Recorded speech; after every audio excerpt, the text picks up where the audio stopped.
You've made it to preaching, and we're going to be in the Psalms tonight. Psalms, please turn there.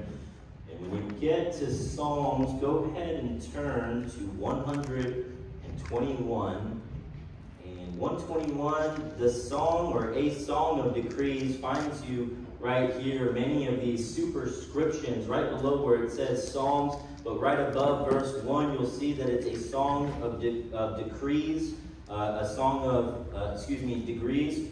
And you're going to find, I think, 15 or 17 of them right here. We're going to find ourselves landed right here in Psalm 121.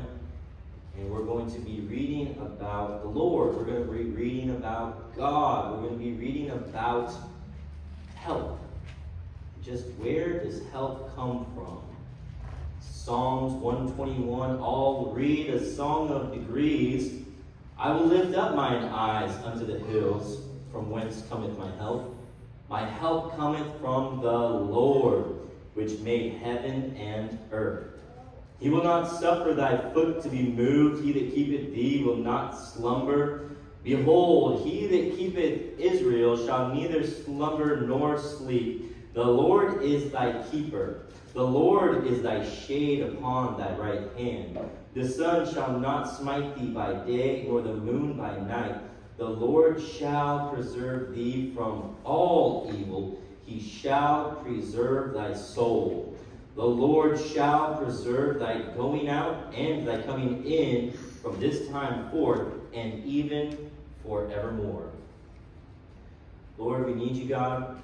Lord, help us to be focused and not to worry about all the externalities and all of the things that could distract us right now. God, help us to focus with precision on your word, to really understand that we all are in dire need of help, and that there are many things we could get help from, but we want to get our help, Lord, from you, just as your word says.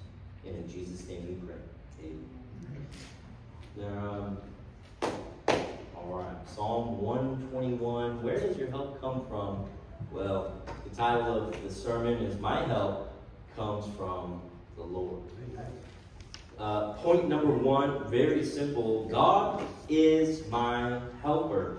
Look back at me with me at verse 1. I will lift up mine eyes unto the hills, from whence cometh my help. And then in verse 2, my help cometh from the Lord. What kind of God? Well, the God that made the heaven and the earth. The God, my help, is the one who is the creator of everything. Hebrews says it like this in chapter 13, verses 5 and 6. Let your conversation be without covetousness, and be content with such things as ye have. For he hath said, I will never leave thee, nor forsake thee. Verse 6, so that we may boldly say, the Lord is my helper, and I will not fear what man shall do unto me. Hebrews chapter 13, that final chapter, wrapping it all up together. God is my helper. Psalm says it clearly. Hebrews says it clearly. And there's things that we can do to understand this. Number one, we can do this. We can look up to heaven. Amen. We can look up to God and what? Well, according to Hebrews 13, we can look up to heaven and be content. When we think of the opposite of what it means to be content, what comes to your mind? If I'm not content, if I'm not happy with what I have or where I am, the opposite of that is to be covetous. To be covetous. I want the thing which is not mine. But we are commanded in the Bible to be content. Remember that contentment makes our heavenly helper happy, while being covetous is sin. It's the 10th of the 10 commandments. We have a treasure that's stored up for us in heaven, and that is allowing us to be content with what little we may have here. Those who cannot be content with what they have here and now. Don't miss this point right here. Those who cannot be content with what they have here and now will never be content, even if God granted them all of the riches of this world. It's in their mind. They're not content people. The covetousness will continue on. Adam, think about this with me, was in paradise. Woo! Perfect. Had everything that he needed, walked with God, had a wife, he had the animals living, everything was in perfectness. No sin. And yet still, he was not content. For he took of that fruit and he ate that which he shouldn't have. There were angels in literal heaven, and they were still not content, for they wished to be like the Most High, and they fell. And sinners like you and me have grace and mercy with God, and yet we are not content with that. But the psalmist in 121, we just read, and the author of Hebrews, where we were just reading in 13, knew that they were abased and empty, bankrupt in more than one way, and yet had learned in any and every state to be content. Why? How? How is it that these people who they say that these things are coming and attacking them, and their children are being taken, and their wives are being destroyed, their lands, and they're fighting? You think about in Hebrews, and more than likely the author of that is Paul, and he had a thorn in the flesh, and he had diseases of his back and in his eye and in his feet. There were things that he went through that we read about also in his epistles, of being shipwrecked, of being stoned and drug out of that city, of being whipped 40 times, save one thrice. There's all sorts of things that he went through, all of the terribleness that these people write about, and yet in every state they could be content.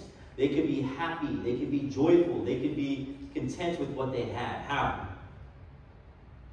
Because their help comes from the Lord. When you have God, everything else kind of just settles. It goes away. You don't really worry about it nearly as much. This promise contains the sum and substance of all the promises, where he says this: God, I will never leave thee, nor forsake thee. If we were to take that back into the manuscripts, they would say that's considered a negative on a negative on a negative. And it's kind of like being explicative. You're saying this: Brody, I will never allow you to do something that you shouldn't do. You're being very, very expressive towards something about it. Well, in the scriptures, God says this: I will never leave thee nor forsake thee. Never. What an amazing promise that is from God. The saved shall have the gracious presence of God with him in life, at death, and forever. You're an eternal creature. Whether your eternal destiny is going to be in hell or in heaven, it's still going to be eternal. It's still going to be forever. Where are you going to spend it? Well, I've got the Lord. I'm on his side. And so even here now in this mortality of a flesh that I have, one day it will go away, and I do have treasures in heaven. Therefore, as the Lord is my helper, there's a grace, there's a peace, there's a happiness that comes with that. My help comes from the Lord. We could look up into heaven. We talked about that, but not only can we look up into heaven as God is my helper, but we can also look down to earth. As Hebrews 13 in verse 6, remember, so that we may boldly say, the Lord is my helper, and I will not fear what man shall do unto me. That phrase of looking down to earth and looking at man, it's really simple. What can man do to you? Well, if you think about the way in which the state is set up, or the police, or the government, or the state, if you were to think about the ways in which a man can affect you, yes, there are many, but compared to God, what really can man do? Not anything. Man can do nothing against God. And let's just say, for instance, and let's suppose together right now, just imagine with me, that man does something contrary to you. You might call it an injustice. You might say that was unfair. How could they do that to me? Why am I receiving this bill? How could they take that thing from me? Why did they abandon me and drop me off and leave me high and dry? Well, imagine this. Is God your helper? And if he is, can God not make all that men do against his people, that's us, to turn to our good? Can God not take whatever situation it is and make it for his glory? To say that evil shall be recompensed in your life, saints, by his glorious blessings that he is going to give you. That's a truth that we maybe don't understand. Sometimes somebody will do something to me, or steal a tool, or treat me bad, or curse my name, or treat me however it may be. I am okay with that, because I know that there is a Father in heaven which sees all.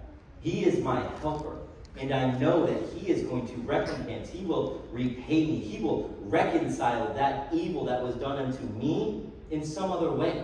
And I want God's blessing. I want God's payment. I want God's treasures in heaven, maybe. I want whatever it is that God is going to do instead of a justice, instead of me maybe getting some vengeance on somebody or something like that. God sees all. He's my helper. He's going to take care of it. We can look up to heaven because we have God. We can look down at man. What can you do? You can't do anything, so it doesn't matter. Look all around. Where you want, the Lord is here, and he is the one who is our help. If we were to give a definition for that word, if we were going to give a definition for help, or to be a helper, it would be to give assistance, to give support to somebody, to make something more pleasant and more bearable. Have you ever had to lift up something heavy? Man, those Navy SEALs, when they have to lift up those 200-pound telephone poles, they do it together. They help each other. It makes it more pleasant, you could say, more pleasant and more bearable to do it because they're doing it together. On a particularly rough airplane flight, a lady became very airsick. Her shoulders drooped and her head slumped forward. She was totally wiped out. The stewardess came by to help her. She said, come on now. Buck up and get control of yourself. Sit up and take courage. She put her arm under the lady's arm and helped her sit upright in her seat, and gave her some gum to chew, and then went to get her some water. With the help of this stewardess, the lady finished the trip in far better condition than she began it. This is like the ministry of the Holy Spirit in our own lives. He comes alongside to help us when we are in hopeless defeat. He admonishes us, he encourages us, and restores hope and faith in our lives. Amen. Something that is to be a help or to be a helper, like God is to us, means that it's going to be of use and be of a benefit. It's going to be good. It's going to be helpful. And we have God as our helper. Not only that, but it also is to promote. It's to help out in the furthering the advancement of, or to change for the better. To change for the better. There's a couple, they've been married for, I wanted to say they were married for 56 years. And recently at a marriage retreat, that wife got up and she said, this is how she started it out, and I don't think I'll ever forget it.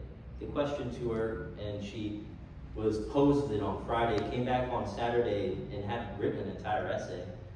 The question posed was, what have you learned? How can you make it to 56 years? She got up and she said, get yourself magic shoes. Magic shoes. Get yourself magic shoes.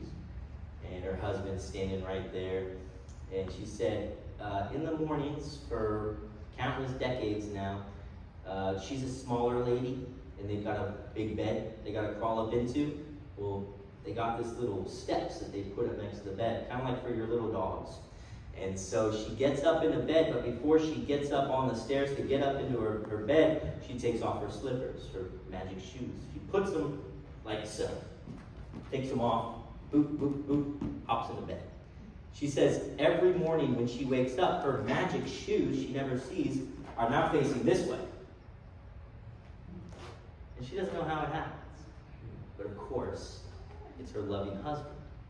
You know, what a small thing to do, but it's made such an impact. You know, that is a help. And we have help in God. My sons, what they like to do is they like to follow Daddy around. What are we doing, Dad? How can we help, Dad? They wanted to this week. Oh, yeah, we started a fire. And because we moved, we had about 100, 150 boxes that we had to get rid of. But you can't just give them away. They're all beat up. You can't just throw them and break them down and put them in your trash can. There's too many. So we started a fire.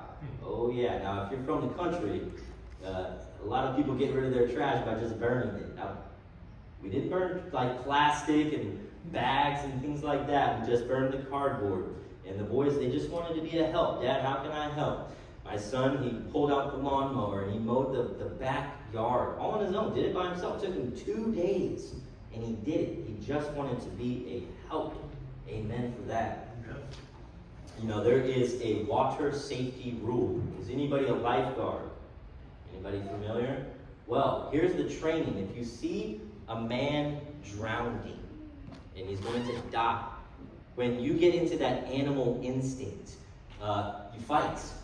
And so if you as a lifeguard swim out to that man who is drowning, he is going to fight you or pull you down with him and he won't let go. So what do? In the movies, you know what they do? They just come up and they grab him and they swim off. Or they come up and they punch him in the face and knock him out. That's not the training. What you're supposed to do is you wait for that man to give up. You wait for him to tire out or to give up completely. And in that state, when he finally understands that he needs a help, he needs somebody to come and help him, that's when you come and you help him. Because other than that, it's like trying to put a cat in a box. It is going to fight for its life. The same principle applies to our relationship with God. Until we give up, we aren't really in a position to be helped. Have we given up ownership of our life to the Holy Spirit who wants to live within us? Because until then, we cannot experience the power of the Holy Spirit. If you don't know what I'm talking about, there's more to Christianity. There's a whole lot more to it. It's not spooky, woo, the Holy Ghost. It's not anything like that. It's just the way that God works in our lives supernaturally. Amen.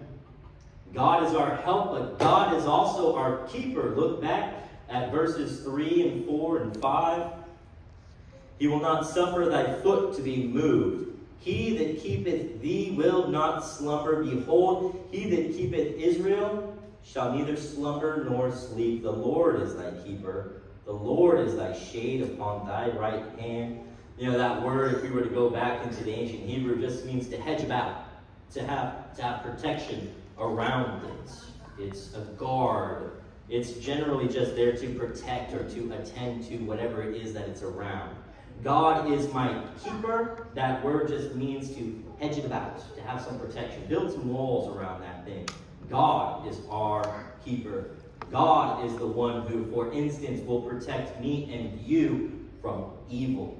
He's the one who is not going to let us lose our foothold. Why is that? Why? That thing that we have in our life, that foothold is this.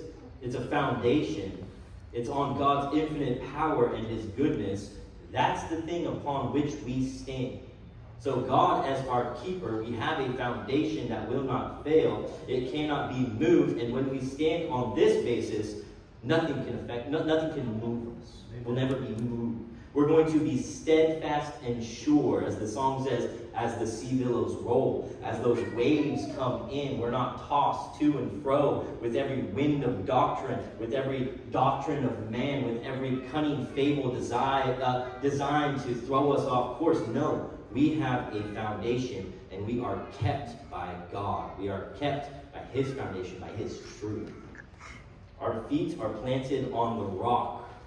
There's a man, Edward Mote, grew up in the 1800s. His parents owned and operated a pub in England. He grew up never knowing that there was a God. As a young man, he took a job as a cabinet maker. His boss was a strong Christian, led him to Jesus. Later in his life, this man, Edward Mote, began to write hymns. One I am sure you know is the solid rock. Now just listen to these words. My hope is built on nothing less than Jesus' blood and righteousness. I dare not trust the sweetest frame, but wholly lean on Jesus' name. On Christ, the solid rock, I stand. All other ground is sinking sand. God is our keeper.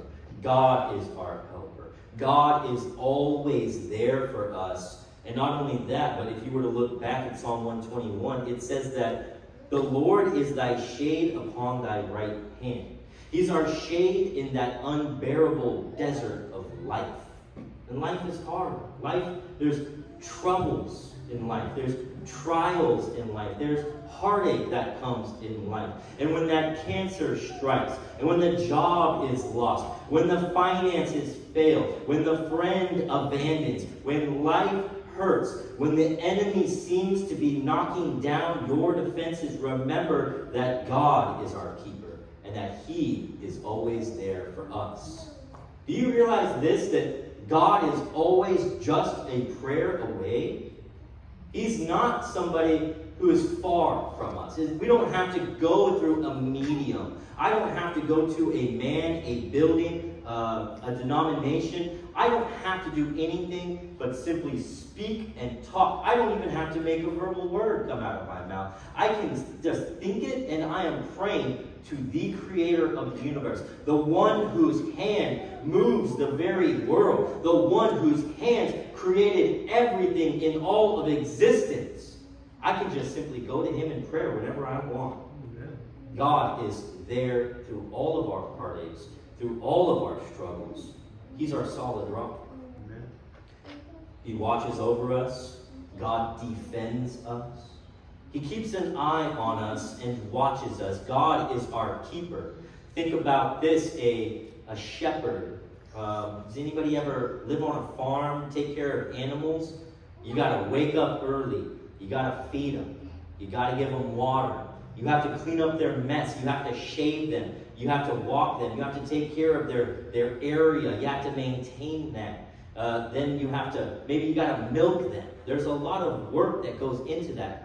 That same keeping that you do for that animal is the keeping that God does for us. Now, not only that, but God is our helper, yes. God is our keeper, yes. But God, number 3, is this. He is our preserver. Look at 7 and 8, Psalm 121.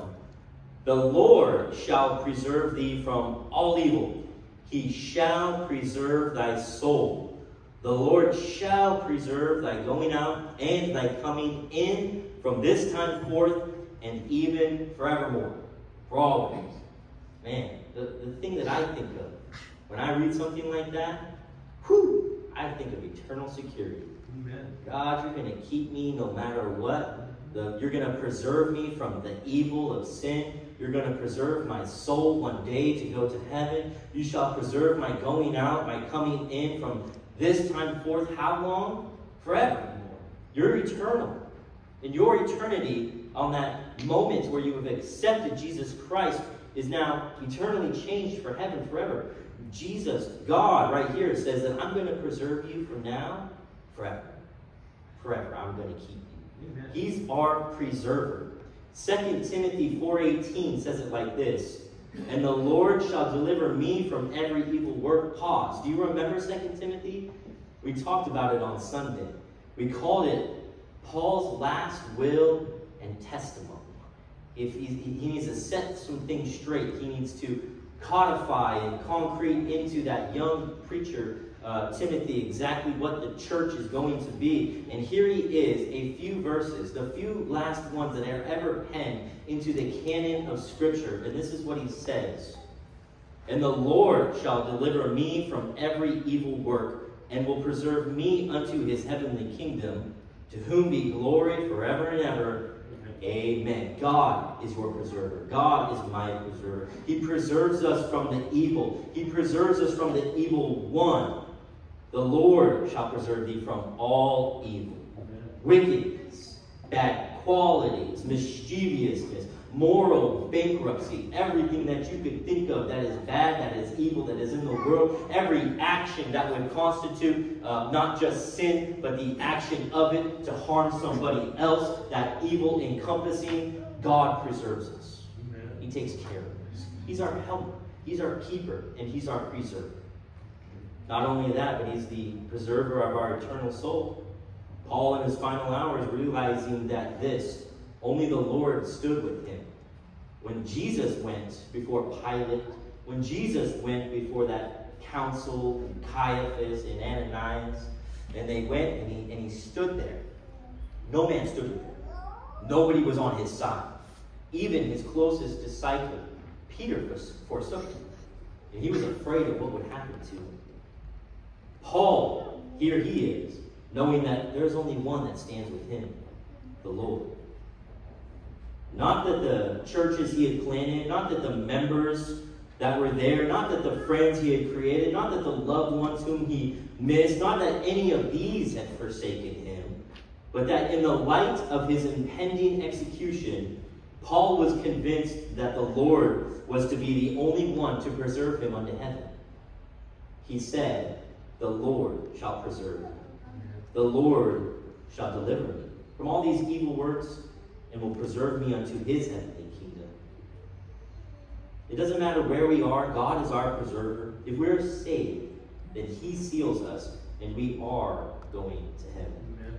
He keeps us safe from injury, harm, and destruction. He keeps us alive, intact, and free from decay. He keeps us safe from decomposition, and He keeps us reserved for His personal use, a special use.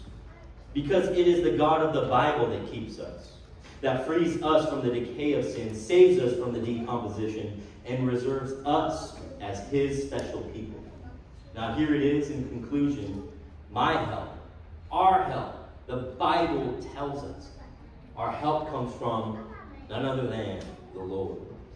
He neither slumbers nor sleeps. He's always there. He's always at hand. And God wants you and me to put our trust in His care, not our own. Let Him help you. Let Him keep you. And let Him preserve you. Amen. Psalm 23, I'll finish here, says this, a psalm of David. You know it. "The Lord is my shepherd. I shall not want. He maketh me to lie down in green pastures. He leadeth me beside the still waters. He restoreth my soul. He leadeth me in the paths of righteousness for His name's sake. Yea, though I walk through the valley of the shadow of death, I will fear no evil, for Thou art with me. Thy rod and Thy staff, they comfort me. Thou preparest a table before me in the presence of mine enemies. Thou anointest my head with oil. My cup runneth over. Surely goodness and mercy shall follow me all the days of my life, and I will dwell in the house of the Lord forever." Amen for that. Stand with me. Psalm 121, a song of degrees. A reminder that God is the one who helps, God is the one who keeps, God is the one who preserves us. And I'd like to just say a short prayer about the 23rd Psalm. Let's go to Him in prayer. Dear Lord, we love You, God. Because Thou art my shepherd, I commit my needs to Thee. Provide green pastures for me to lie in. Lead me beside still waters. Restore my soul when I'm empty. Lead me in right paths for Your name's sake. Be with me in danger when I walk through the valley of the shadow of death. Deliver me from evil, and protect me with Your rod and staff. Prepare a table to feed me, so my enemies can see Your provision. Anoint me with the oil of Your healing. Let me drink from the full cup of Your provision. Surely goodness and mercy will always follow me, and I will live with You forever. Lord, we pray it, we ask it, and we love You. In Jesus' name, amen. Amen. All right. Let's do this. Let's sing. Let's sing a song. Man, I kind of want to sing, I don't even have it ready. Brother Mike, do you have one pulled up? Oh, let's take a look. I want to say it's 240.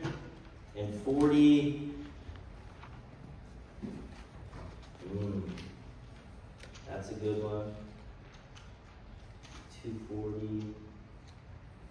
239. Do you know 239?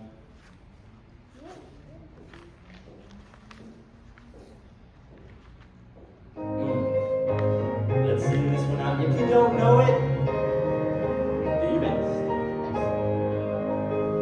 I found a friend who is all to me. His love is ever true. I love to tell how he lifted me and what his grace can do for you. Sing, power divine, sing to new light sublime. Life now is sweet and my joy is complete, for I'm saved, saved.